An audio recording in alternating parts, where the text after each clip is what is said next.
看真实案例，品人间悲欢。大家好，我是瑞，欢迎打开 M2 档案。在美国加州女子监狱中，关押着这样一位老太太。她年过70旬，梳着一头金色的卷发，发福的脸颊上总是带着笑容。如果不是身上那一身干干净净的囚服，她看起来就跟很多邻家退休老太太没什么两样。不过不要被她这一脸慈祥给蒙蔽了。如果把时间推回到30多年前，她可是媒体口中让人闻风丧胆的女魔头，持枪闯入前夫家中，砰砰砰砰砰，5枪打死了前夫和他新婚燕尔的美丽妻子。最可怕的是，她之后不管是被捕还是上法庭，都春风满面，喜笑颜开。哪怕是听到下半辈子都要牢底坐穿，这个女人也毫无半点悔意，只恨弹夹容量太小，如果当时能再多来几发就好了。于是她被媒体冠以绰号Angry Betty， 并且一直被叫到了现在。这个凶残冷血的女人，在32年后的今天，却依然有着大批的人为她鸣不平，奉她为英雄，觉得她其实是干了件很多女人想干却没勇气干的事情。而这个故事如果放在我们熟悉的语境下，估计会类似于王宝钏苦守寒窑18年，操起菜刀，愤而砍死了薛平贵和代战公主。要讲清楚她如何从一个千金大小姐到贤妻良母，再到双尸命案凶手的大转变，还得把时间拨回到1965年的美国印第安纳州那个人生若只如初见的美好时刻。当时 Betty 只有17岁，出生于纽约州的一个富商之家，父亲拥有一间美国东部最大规模的水泥厂，母亲年轻的时候曾经是纽约州的选美冠军，嫁入豪门后一口气生了6个孩子。作为家里的大女儿Betty 从小就跟小公主一般被父母宠着，而她也遗传了母亲的美貌，金发碧眼，亭亭玉立。而父母对这个白富美女儿的期望也非常简单，嫁一个门当户对的富二代老公，完成2个家庭的资产重组。于是Betty 尽管高中成绩非常优秀，完全可以去一间纽约的名牌大学读书，但是却在父母的反复劝说下，就近入学了一间女子学校的幼儿教育课程，因为家里人觉得只有这个专业才能更符合他今后教子的需求。而对于相夫他们也没闲着，虽然从小不允许闺女跟男孩子约会，但是等到她中学一毕业才17岁，就迫不及待地给她安排各种相亲。对男方的要求则是家中有钱，就读名校，医生律师专业优先。而 Betty 明显只把后面2条给听进去了，而且自己还补上了前2条，身材高大，长相英俊。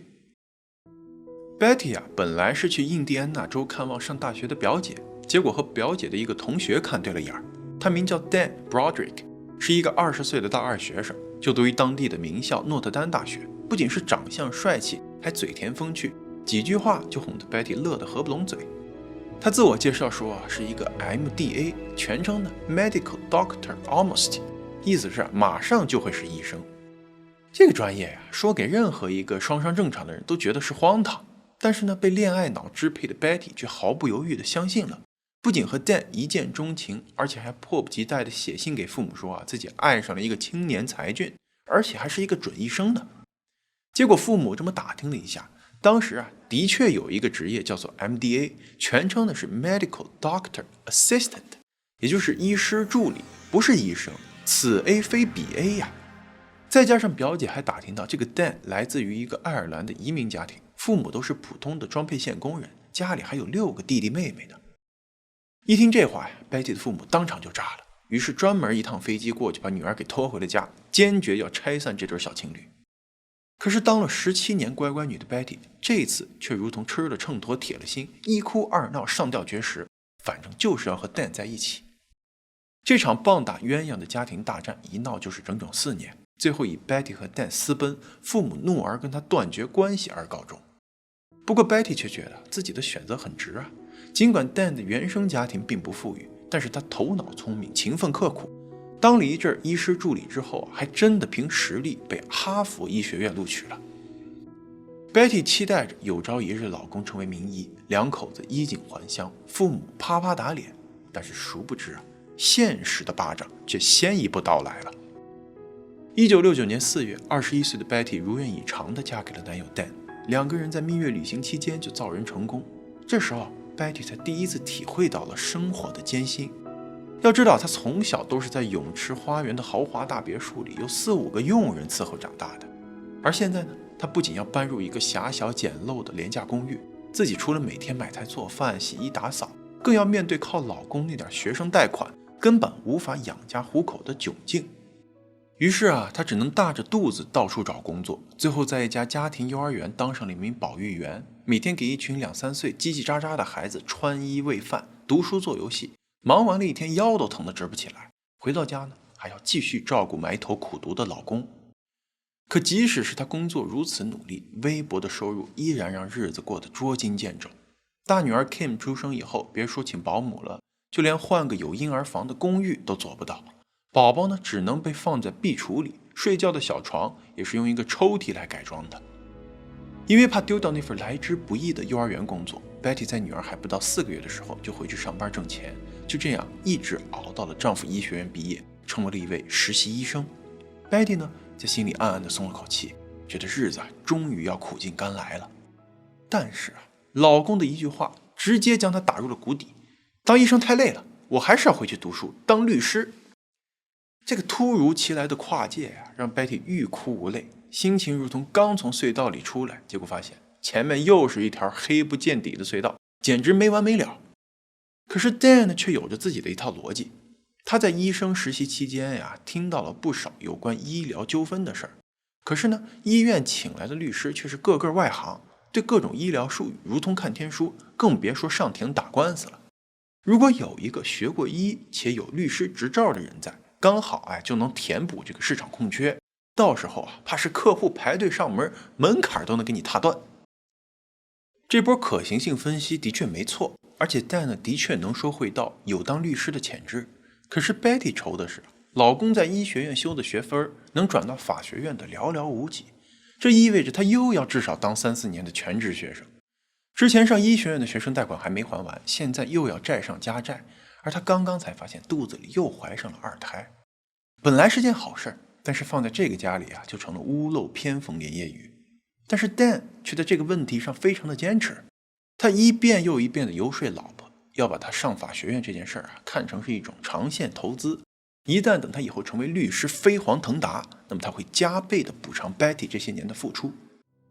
这通堪比传销大师的洗脑输出，再加上老公和孩子的情感绑架，最终 Betty 还是妥协了。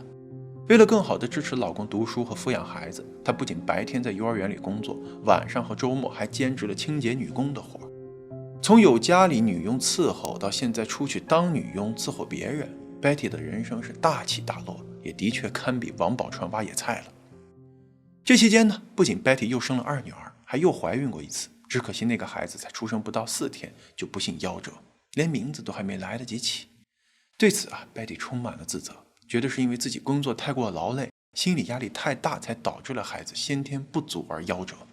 再加上怀孕生产的荷尔蒙变化， Betty 患上了抑郁症，之后又被诊断为躁郁症，常常会在情绪失控的边缘徘徊。为了不失去工作，让一家人喝西北风，她只能通过服用药物来控制病情，结果副作用却让她开始发胖和脱发，昔日的美貌日渐消耗殆尽。不过好在几年后，老公不仅顺利地读完了哈佛的法学院，一举考到了那个号称全世界最难考的律师资格证，而且还在 San Diego 的一所律师行找到了工作。不得不说这个老公不仅是个头脑聪明的天才选手，而且还颇有预见性。当初转行绝对是押对了宝。他接连赢下了好几个医疗纠纷的官司后，在行业内声名鹊起，短短2年就成为了律所的合伙人，并且在富人区买下了一栋豪宅。他呢，也的确回报了这些年老婆对他的付出。Betty 从此过上了每天睡到自然醒、吃饭、逛街、做美容的惬意生活，而且又接连生了2个儿子。而这次他是把保姆和女佣都请到了位，跟先前抚养2个女儿的情形简直一个天上一个地下。他在豪宅里常常大宴宾客，结交的都是豪门阔太。按照这个画风走下去他很可能作为名律师太太，成为西海岸社交名媛 No.1， 比卡戴珊一家早个几10年的。可惜的是命运又偏偏在此时跟他开了个大玩笑。1982年，事业正值巅峰期的老公 Dan 决定自立门户，开一间律师行。他不仅从原公司挖走了大批的客户，也带走了好几个愿意跟随的员工，其中呢就包括了一个美女前台 Linda。这个21岁的姑娘尽管学历不高，但是身材高挑，长相漂亮，之前还当过一段时间达美航空的空姐。于是很快被 Dan 安排负责接待客户，后来呢，又成为了他的私人秘书。其实对比一下 Linda 和 Betty 年轻时候的长相，你会发现这俩人长得其实非常像，都是金发碧眼，笑容甜美。Dan 呢，可能就是传说中那不管多大岁数，都只喜欢20岁金发美女的那种男人。面对生了4个孩子，身材发福，脸上出现了皱纹的老婆，他已经迫不及待的要找一个年轻版本来更新换代了。一开始呢 ，Betty 并没有察觉老公这一肚子花花肠子，还为他能找到一个认真工作的女秘书而甚感欣慰。可是很快她就发现呀，自打有了这位勤奋努力的秘书，老公反而更忙了，天天半夜都不回家了。难道说他们是在对方身上瞎忙活吗？疑心越来越重的 Betty 在老公生日那天，突然带着礼物去到老公的律师行，想要给他一个惊喜。结果发现呀，他办公室里空无一人，而隔壁秘书的桌子后面也空空如也。其他员工一脸尴尬，欲言又止，而 Betty 已经猜到了8、9分。她开车跑遍了全城的几家高档餐厅，没费多少功夫，就看见了丈夫和女秘书正你侬我侬的共进午餐。俩人如同一对热恋中的情侣，看对方的眼神啊，腻得都能拉出丝儿来。而目睹了这一切的 Betty 恨的是两眼喷火，她强忍住上前手撕小三的冲动，回家把老公的衣服鞋子都打包丢到了门口的停车道上。据后来 Betty 自己说，她其实并不是真的想把老公扫地出门，想的是等老公知道奸情败露，会立马跪求原谅，然后呢，她就会顺势逼他跟小三断了。谁知那天晚上Dan 一直到半夜才回来，看见门口这一大堆东西啊，居然连不是我，别多想，我没有这3件套的挣扎都没有，而是干脆一扭头把东西全部装到车上，当晚就住到了秘书家里。在窗口看见了这一幕的 Betty 气到脑子发懵啊！你出轨还有理了是吧？好，有本事你这辈子都别回来。这对夫妻啊，就这样向着彻底撕破脸的方向越走越远。1周以后呢， Betty 正和自己那些富太太朋友们一起聊天喝下午茶，突然收到了一个快递寄来的精美的盒子，上面写着寄件人是老公 Dan。 Betty 满心欢喜的当场拆开，结果发现里面并不是道歉的首饰珠宝，而是一纸离婚协议。这尴尬的一幕啊，当场就被她那些塑料闺蜜们看在了眼里，而且很快就成为了圈子里茶余饭后的谈资和笑料。Betty 坚信老公是故意卡好了时间地点让她出糗，杀人诛心，这更让她是怒火中烧。偏偏又有些看热闹不嫌事儿大的人呢，趁机在她面前拱火说：“哟，可不能便宜了那个小三儿，你得撂挑子不干，是时候让他俩也感受一下啊，一个人带4个孩子的辛苦。”这 Betty 呢，还真给听进去了，把4个孩子送到了小三儿家门口，也不顾孩子们苦苦哀求，狠下心开车离去。偏偏这个时候，老公和秘书都在绿行上班呢，孩子们就这么站在门外，被暴晒了1个多小时。最后是路人报警后才叫来了 Dan。 而这个时候最小的那个呀，因为长时间的大哭和脱水，差点晕了过去。母亲抛弃的阴影像一根刺一样，从此深深地扎进了他们的心里。Betty 这个冲动而冒失的举动呢，也让 Dan 抓到了把柄。他连夜起草了一份起诉书，以孩子的安全受到威胁为理由，要求在正式离婚之前得到孩子的全部抚养权。法官在看到了警察的出警记录之后，很快就批准了这个要求。失去了监护权的 Betty 被勒令搬出大宅，于是啊，她只能眼睁睁地看着小三 Linda 住她的房子，花她的钱，睡她的老公，以及占有她的孩子们。她怎么也想不通，吃了那么多苦，受了那么多罪，好不容易熬到老公出息了，好日子没过几天，却又不得不搬回了狭小的廉价公寓，似乎一切都回到了原点，甚至还更糟。在这一重又一重的打击下呀， Betty 本来已经得到控制的躁郁症又再度严重起来。她开始整夜的失眠、脱发、情绪失控。在接连炒掉了5个离婚律师以后，她被整个 San Diego 的律师圈都拉入了黑名单，最后不得不去100多公里外的洛杉矶请来了一个代理律师。可是别忘了，那个准前夫 Dan 自己也是个牛叉的律师，对这一行的玩法早是摸得透透的了。他利用 Betty 的律师住得远这一劣势，对他进行了精准打击。比如呢，他会突然以某个文件没有准备好为名，在最后时刻向法庭申请延期开庭。于是啊 Betty 的律师又只能开车回去，这一来一回啊，3-4个小时就白白浪费了。律师是按照小时来收费的，白跑一趟也一样会给 Betty 送过去几百美元的账单。他银行户头里那点钱还不够这么来回折腾的，更别提打官司了。而 Dan 的目的啊，就是耗光他的精力和金钱，最终在财产分配和孩子抚养问题上取得优势。而与此同时呢，他也在积极的转移财产，比如他将两人名下的那栋大宅以低于市场价不少的价格卖给了自己的一个生意合伙人，里面到底藏有多少猫腻儿，我们不得而知。但是这处房产作为 Betty 的婚内财产，却是实打实的在价值上缩了水。于是啊，他想方设法的要阻挠这次交易的进行，甚至还干出了偷偷去房子里放火的疯狂举动，结果被抓了个现行。这次纵火未遂之后啊，他直接被送入了精神病院，彻底从一个光鲜亮丽的名媛变成了人们眼中的疯婆子。因为这个时候 Dan 和他依然有着夫妻关系，所以必须要 Dan 签字同意 Betty 才能够出院。于是啊，他趁机又起草了一份新的离婚协议，同意给他每月14000美元的生活费，以及2周一次看孩子们的机会。无奈之下 Betty 只能同意，这也意味着他放弃了孩子的监护权和财产分割。其实在那个年代呢，这一个月1万多也能让他过得舒舒服服衣食无忧了。而这个时候 Betty 也才刚满40，人生未过半，完全可以重新开始。但是小三 Linda 的下场撕逼却让他无法就此罢休。1988年末呢， Dan 在还没有彻底离婚的情况下，就在当地最大的一家豪华俱乐部跟 Linda 求婚了。这事儿啊，甚至还上了当地的报纸头条，这让 Betty 本来略有平息的怒火又开始重燃。之后没几天，到了他去接孩子的日子， Betty 在厨房看到了一块刚刚烤好没多久的巧克力派，出于一种发泄的心理啊，他把派拿到2楼 Dan 和 Linda 的主卧，结结实实的涂到了这俩人的床单上。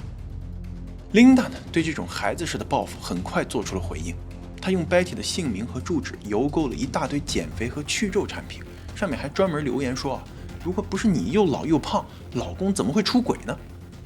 于是啊 Betty 也顾不得从小到大受的这个大家闺秀的教育了，用各种恶毒的脏话当着孩子们的面把 Linda 骂的是狗血淋头。这发泄倒是发泄了，但是第2个月的时候 Betty 却发现自己的赡养费支票突然少了一大半。他拿着找上门，结果 Dan 却拿出了2人的离婚协议，指着上面一行小字儿，上面标明了呀 Betty 必须对 Linda 保持基本的尊重和友好，否则将会受到惩罚，包括但不限于从赡养费里面扣钱。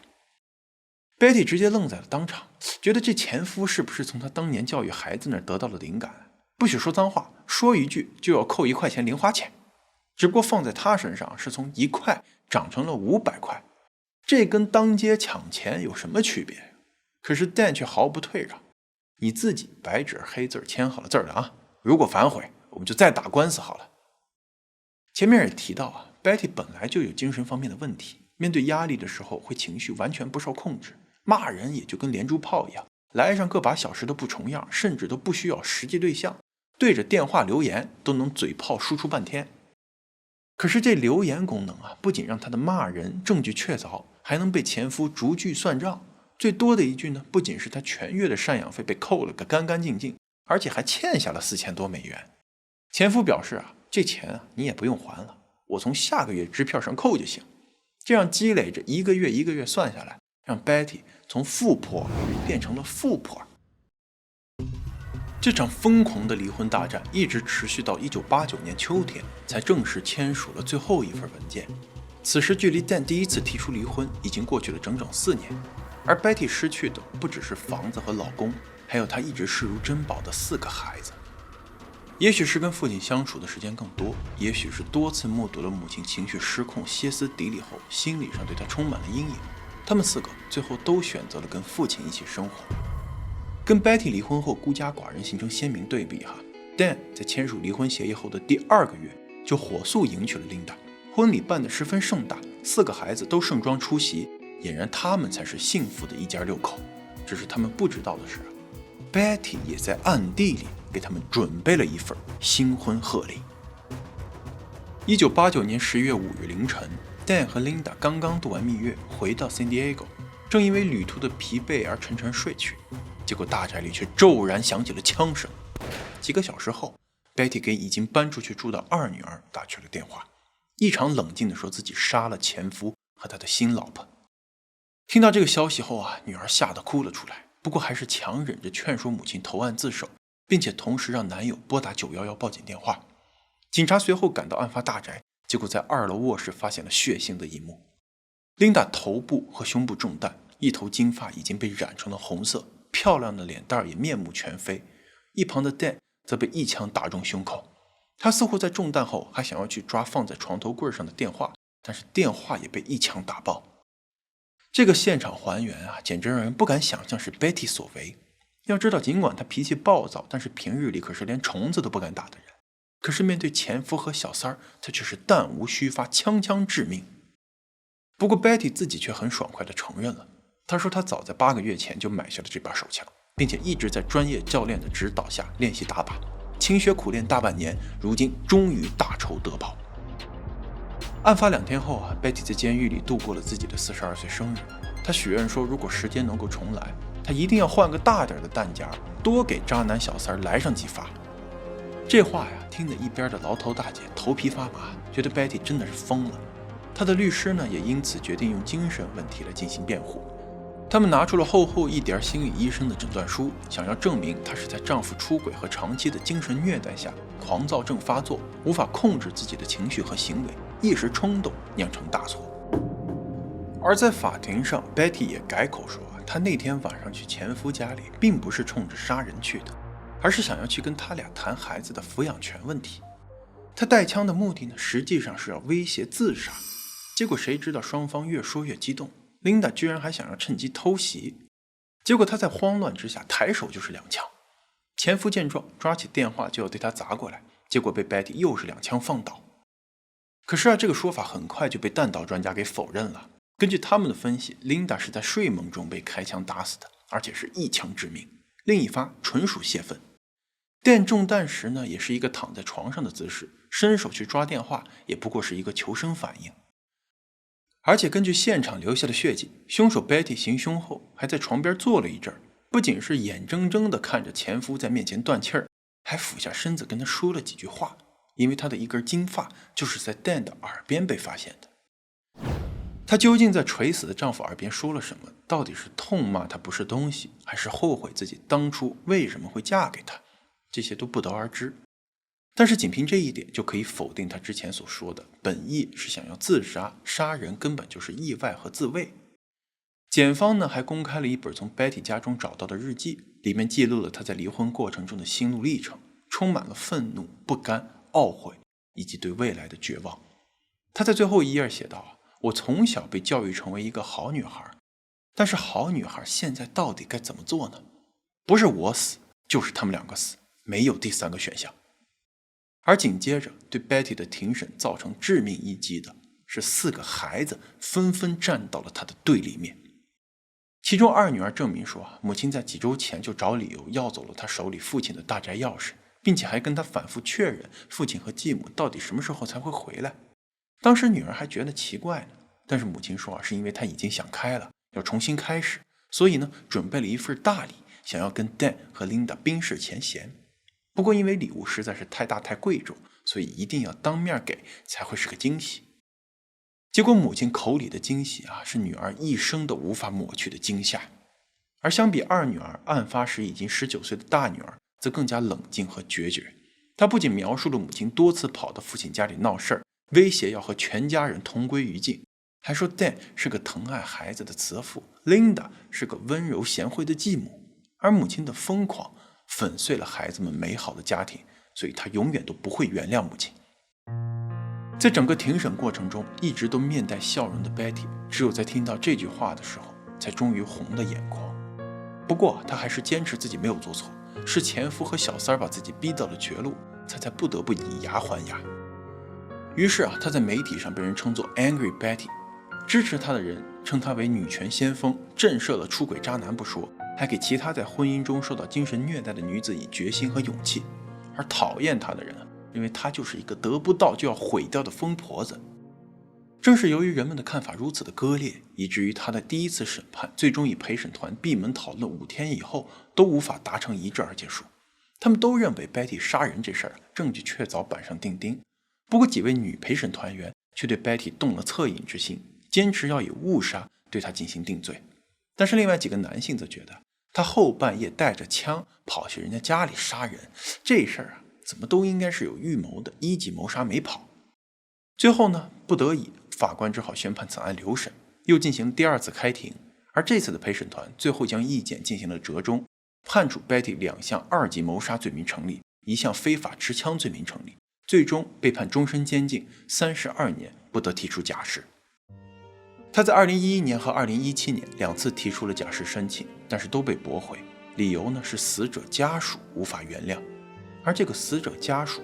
其实说的就是 Betty 自己的孩子们。而且出乎所有人意料的是，当年在法庭上一定要送他去坐牢的2个女儿是最先原谅他的人，而坚持要将他继续关在牢里的反而是那个最小的儿子。他说自己永远都不会忘记那个炎热的下午，母亲将他如同一包过期食物一样丢到琳达家门口，强行掰开他拉着裤脚的手，扬长而去。而他为了追母亲的车子，连鞋子都跑掉了，脚上被割出了血口子。那个时候他只有7岁。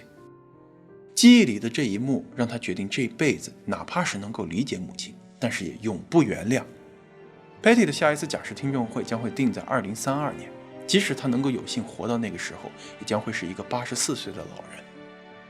纵观他这一生实在是让人无限惋惜。他从那个父母娇生惯养的小公主，人人眼中的 good girl， 变成了一个面目狰狞、杀人不眨眼的 angry Betty。